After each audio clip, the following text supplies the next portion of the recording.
ഒരുപാട് നാളായിട്ട് കഷ്ടപ്പെട്ട് മക്കളുടെ എല്ലാം ആഗ്രഹവും പിന്നെ ജീവിത ചെലവ് ഈ ദൂരയാത്രയിലെല്ലാം ജീവിത ചെലവ് കുറച്ച് കുറയ്ക്കാമെന്ന് കരുതി ആഗ്രഹിച്ച് വാങ്ങിയ ഒരു വാഹനമാണ്, അല്ലെങ്കിൽ വാങ്ങിയ ഒരു നമ്മുടെ കുടുംബത്തിലൊരു അംഗമാക്കാൻ വേണ്ടി നമ്മൾ വാങ്ങിയ ഒരാളാണ്. പക്ഷേ ഇപ്പോൾ ഏകദേശം ഒരു 6 മാസമായിട്ട് തന്നെ ഇങ്ങനെ നമ്മളിട്ട് സൂക്ഷിച്ച് പരിപാലിച്ചുകൊണ്ട് വരികയാണ്. നമുക്ക് ഉപയോഗിക്കാൻ പറ്റുന്നില്ല, അല്ലെങ്കിൽ നമുക്ക് ഇത് ഒരു മരിച്ച അവസ്ഥ തന്നെയാണ്. അപ്പോൾ നമ്മളതിനെ എറിയത്ത് വെച്ച് യാത്രയാക്കുകയാണ്.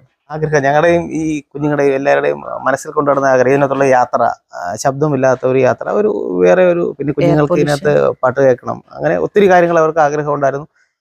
അങ്ങനെ വളരെ കഷ്ടപ്പെട്ട് ഫിനാൻസ് എല്ലാം എടുത്ത് അവർക്ക് റെഡി ക്യാഷ് കൊടുക്കാൻ വേണ്ടിയിട്ടുള്ള 2,35,000 രൂപ. വളരെ സാധാരണ ഒരാളുടെ സാഹചര്യം മനസ്സിലാക്കാറ്. ഇവിടെ നിന്ന് ജോലി ചെയ്ത് പൈസ ഉണ്ടാക്കുന്നവർ എനിക്കൊരു ഇലക്ട്രോണിക് സർവീസ് സെൻ്ററാണ്. ഞാൻ കിട്ടുന്ന ചെറിയ വരുമാനവും കാര്യങ്ങളും ഉപയോഗിച്ചുകൊണ്ടാണ് ഇത്ര ഒരു ബാധ്യത എടുത്താലും വേണ്ടൂല സന്തോഷമായിട്ട് കാര്യങ്ങൾ കൊണ്ടുപോകാൻ വേണ്ടിയിട്ട് തീരുമാനിച്ചത്.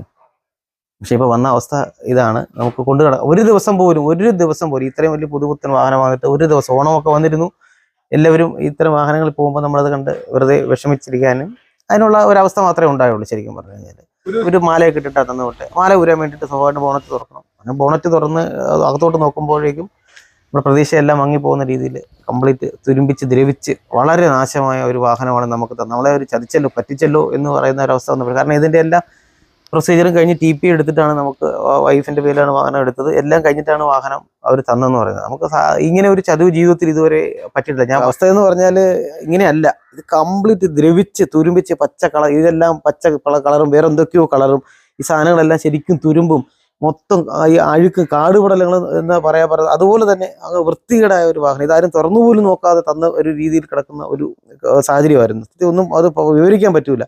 അത് കഴിഞ്ഞ് അവർക്ക് കാണാൻ കൊടുത്ത സമയത്ത് അവർ ചെയ്ത പണി എന്ന് പറഞ്ഞാൽ, എൻ്റെ പോലും ഞാൻ അവരെ വിളിച്ച് അന്നേരം വിവരം പറഞ്ഞു. പിറ്റേ ദിവസം വണ്ടി കാണിക്കാൻ പറഞ്ഞു, വണ്ടി കൊടുത്ത സമയത്ത് അവർ ചെയ്തോലും പ്രസൻസ് ഇല്ലാതെ നമ്മളെ പറഞ്ഞു വിട്ടിട്ട്, അല്ലെങ്കിൽ വണ്ടി നോക്കണമെന്ന് പറഞ്ഞ് പോയിട്ട് സമയം വേണമെന്ന് പറഞ്ഞു വിട്ടിട്ട് എന്നെ പറഞ്ഞു വിടുകയും, ഞാൻ പറഞ്ഞു എൻ്റെ ഒരു പ്രസൻസ് ഇല്ലാതെ ഒരു പാർട്സ് ഇളക്കരുതെന്ന് പ്രത്യേകം പറയും, ഒരു പണിയും ചെയ്യരുത് എന്ന് പറഞ്ഞ് കൊടുത്തിട്ട് പോയി. അവരിത് ആ ഭീകരത്വം കണ്ട് മനസ്സിലാക്കി വേണ്ട നടപടി എടുത്ത് വണ്ടി മാറി തരും എന്നുള്ള പ്രതീക്ഷയിലാണ് അത് പറയുന്നത്. പറഞ്ഞാൽ അവർ തിരികെ ചെന്നപ്പോൾ ഈ കാണുന്ന പാർട്സ് കണ്ടല്ലേ, ഇത് എല്ലാം വെറും തുരുമ്പ് മാത്രം, നല്ല ഇതൊരു മാറ്റ് ഫിനിഷുള്ള ഫുള്ള് തുരുമ്പായിരുന്നു. ഇപ്പൊ പിന്നെ ഇവർ ചെയ്തേക്കെന്ന് പറഞ്ഞില്ലേ, നെറ്റ് ബോൾട്ട് അടക്കം, അങ്ങനെയൊക്കെ ഈ നെറ്റ് ബോൾട്ടിന് ഈ കളർ കാണരുത്, മൊത്തത്തിൽ ഒറ്റ ഇങ്ങോട്ട് വെച്ചിട്ട് ഒരു പെയിന്റ് അടിച്ച് തരേണ്ട വണ്ടിയാണ്. അവർ ഈ പാർട്സ് എന്തിനാ ഇങ്ങനെ വെച്ചേക്കെന്ന് അറിയത്തില്ല.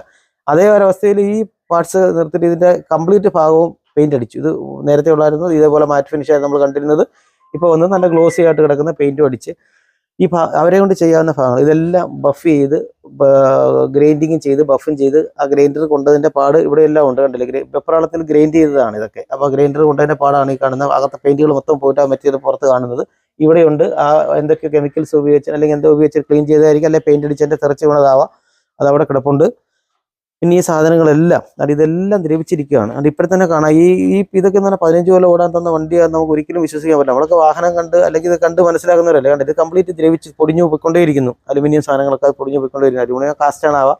ഇനി ഈ ഭാഗം എല്ലാം തുരുമ്പാണ്. ഇതിന് ആ സൈഡെല്ലാം വിട്ടിട്ട് വന്നാൽ ഇതൊക്കെ ഞാൻ പറഞ്ഞുകൊണ്ട് ഹൈ വോൾട്ടേജ് വരുന്ന കപ്ലറുകളാണ്. അതിനകത്തെല്ലാം ദ്രവിച്ചിരിക്കുകയാണ്. അതിൽ അങ്ങോട്ട് പോയി ദ്രവിച്ചിരിക്കും. ഇത്രയും ക്ലീനിങ് കഴിഞ്ഞിട്ട് തന്നതാണ് സാധനം. എന്നിട്ടുള്ള ശേഷം കിടന്നിട്ട് വരുന്നതാണ്. ഇവിടെ തന്നെ കാണാം, ഇതൊക്കെ എൻ്റെ 15 കൊല്ലം ഓടാൻ തന്നേക്കുന്ന മൗണ്ടുകളാണ്. ആ മൗണ്ടൊക്കെ തുരുമ്പ് പിടിക്കും. പക്ഷേ തുരുമ്പിച്ച് അടന്നു പോകാതിരിക്കാൻ, ഈ തുരുമ്പിക്കാതിരിക്കാൻ പെയിന്റ് ചെയ്ത് ആ പെയിന്റിന്റെ പുറത്തുകൂടെ തുരുമ്പിച്ച് അടന്നിരിക്കുന്ന രംഗമാണ് കാണുന്നത്. പിന്നെ അകത്ത് കയറിയാലും ചില കാര്യങ്ങൾ കാണാനുണ്ട്. വയറുകളൊക്കെ കട്ട് ചെയ്തിട്ടുള്ള അതിനകത്തിൽ ടേപ്പ് അടിച്ച്, വളരെ മോശമായ ടേപ്പുകളും അടിച്ച് അതിനടിക്ക് സീറ്റിനടി വെച്ചിരിക്കുകയാണ്. പുതിയ വണ്ടി നിങ്ങളൊക്കെ വാഹനം ഉപയോഗിക്കുന്നവരാണ്, ഇത് തന്നെ കണ്ടത്. ഇത് പുതിയ വണ്ടിയുടെ സാധനമാണോ? ഇങ്ങനെയാണോ പുതിയ വണ്ടി ഇരിക്കുക? അങ്ങനെയാണ് ഈ 15 വർഷം കഴിയുമ്പോൾ ഏതൊക്കെ സാധനം എവിടെയൊക്കെ ഊരി വീഴും നമുക്ക് കാണാൻ പറ്റൂലല്ലോ. നമ്മൾ ഈ അടിയൊന്നും കയറി വണ്ടി പൊക്കി നോക്കിയിട്ടൊന്നും അല്ലല്ലോ ഒരു വാഹനം രജിസ്റ്റർ വാങ്ങാൻ പോകുന്നു പറഞ്ഞാല്. സംഭവിച്ചതിന് ശേഷം നമുക്ക് അവരുടെ അടുത്ത് പോയി യാതൊരു കാരണവശാലും വാഹനം മാറിത്തരാൻ പറ്റുന്ന അവസ്ഥയല്ല സാറേ, ഇത് ഞങ്ങൾ വണ്ടി എന്ത് പാർട്സ് കൊണ്ട് മാറിത്തരാന്ന് പറഞ്ഞു. അപ്പോൾ ഞാൻ പറഞ്ഞു എനിക്ക് വേണ്ട. അങ്ങനെ തന്നെ കുറേ ദിവസം അവർ നടത്തിച്ച്, ചുരുക്കി പറഞ്ഞാൽ കുറേ ദിവസം നടത്തിക്കുകയും ചെയ്തിട്ട് ലാസ്റ്റ് നമ്മൾ ഇതിനെക്കാറ്റി കാര്യങ്ങൾ മനസ്സിലാക്കി ഇവരെ തന്നെ വിളിച്ചിട്ട് യാർഡ് പോയി കാണുകയും, യാർഡ് കണ്ടതിൽ നമുക്ക് മനസ്സിലായത് ഒരു വിധമായ സംരക്ഷിക്കാതെ ബാറ്ററി ചാർജിങ് ഒരു കാര്യങ്ങളും ചെയ്യാതെ നശിച്ച് കിടന്ന ഒരു വാഹനമാണിതെന്ന് നമുക്ക് മനസ്സിലാണ്. അവിടെ വീണ്ടും വാഹനങ്ങൾ കിടപ്പുണ്ട്. അത് കാട് പടലും ആ സംഭവങ്ങളും കിടന്നൊരു ഇടിഞ്ഞു പൊളിഞ്ഞ അല്ലെങ്കിൽ ഒരു ആള് താമസം ഇല്ലാത്തൊരു വീട് ഉള്ള ഒരു വീടിന്റെ കൂട്ടത്തിൽ കിടക്കുന്ന ഒരു സ്ഥലമാണ്. അതിനകത്താണ് ഈ സാധനങ്ങൾ കൊണ്ടിട്ടിരുന്നു പറഞ്ഞാൽ. അപ്പോൾ അതിൽ കിടന്നൊരു വാഹനമായിട്ട് നമുക്ക് തന്നെന്നുള്ളതാണ് നമുക്ക് മനസ്സിലായിരിക്കുന്നത്. അപ്പോൾ അങ്ങനെ അലക്ഷ്യമായിട്ട് കിടന്ന് നശിച്ചു പോയ സാധനം ഇവരുടെ ഓവർ കോൺഫിഡൻസ്, ഒരുപാട് പേരോട് ഇങ്ങനെ ചെയ്തിട്ടുണ്ടാകാം. അപ്പോൾ അതും ഇതും അങ്ങനെ തന്നെ ആയിക്കോളും, ആരും തുറന്നു നോക്കിയില്ലെങ്കിൽ അത് കഴിഞ്ഞല്ലോ, ഇനി അടുത്ത സർവീസിന് ചെല്ലുമ്പോൾ ചെയ്താൽ മതിയല്ലോ എന്നൊക്കെയാണ്. അതിന് സർവീസിന് ഇവിടെ നാവെന്ന് വിളിക്കുന്നുണ്ട്. പക്ഷേ നമ്മൾ വാഹനം കൊണ്ടുവന്ന് വെളിയിൽ കൊണ്ടുവന്ന് പെരക്കാത്തിട്ടതിന് ഇവിടെ സർവീസിന് കൊണ്ടുപോകേണ്ട കാര്യമല്ലോ. ഞാൻ ഇനി വാഹനം ഓടിയിട്ടില്ല. ആകെ ഇതിനകത്ത് ഇതുവരെ അവരുടെ ആവശ്യങ്ങൾക്കും കോടതി, പോലീസ് സ്റ്റേഷൻ എല്ലാം ഓടി 712 കിലോമീറ്ററാണ് ഓടി. കാരണം എനിക്കിത് ഈ ഇലക്ട്രോണിക്സ് വാഹനം ഒരു കാരണവശാലും ഇത്ര ദ്രവിച്ച അവസ്ഥയിൽ ഓടിക്കുക എന്നുള്ളത് വളരെ ഡേഞ്ചർ ആണെന്ന് മനസ്സിലാകുന്ന ഒരാളായ സ്ഥിതിക്ക് ഞാനിത് ഓടിക്കില്ല. എനിക്കിത് ഓടിക്കാൻ പറ്റാത്തതുകൊണ്ട് ഞാൻ ഫിനാൻസ്, ഞാൻ 9 ലക്ഷം രൂപയുടെ ഫിനാൻസ് ബാങ്ക് ഓഫ് ഇന്ത്യ കൊല്ലം കാവനാട് ബ്രാഞ്ചിൽ നിന്ന് 9 ലക്ഷം രൂപയുടെ ഫിനാൻസ് ഇട്ടിട്ടുണ്ട്. 2,35,000 രൂപ അവർക്ക് കൊടുത്തിട്ടുണ്ട്.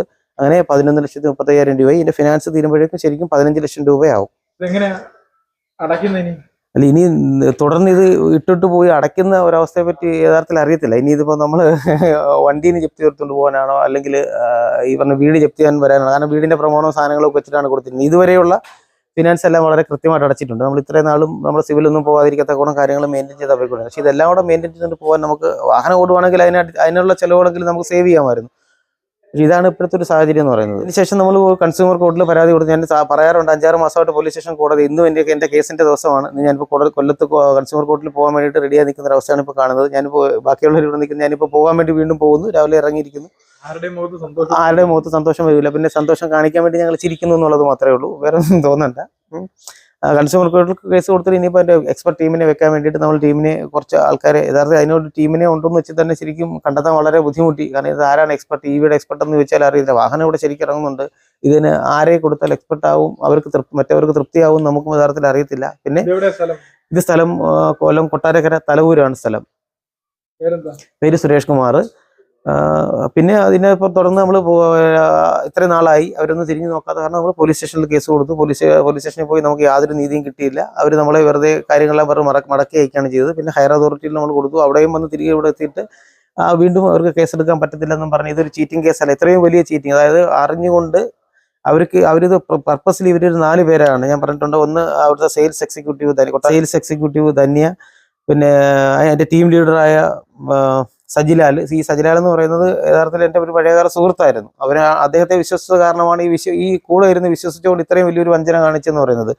പിന്നെ അതിൻ്റെ മുത്തൂറ്റ് ടാറ്റയുടെ മാനേജർ, അവിടുത്തെ മാനേജർ ജോസ്, പിന്നെ സെയിൽസ് ഹെഡ് എന്ന് പറയുന്ന ഒരു പുള്ളിക്കാരൻ. അദ്ദേഹത്തിൻ്റെ പേരത്തിൽ അദ്ദേഹം കൊല്ലത്താണ്, വാഹനം വന്ന കൊല്ലത്താണല്ലോ, ഡോക്യുമെന്റേഷൻ എല്ലാം കൊല്ലത്തെയാണ്.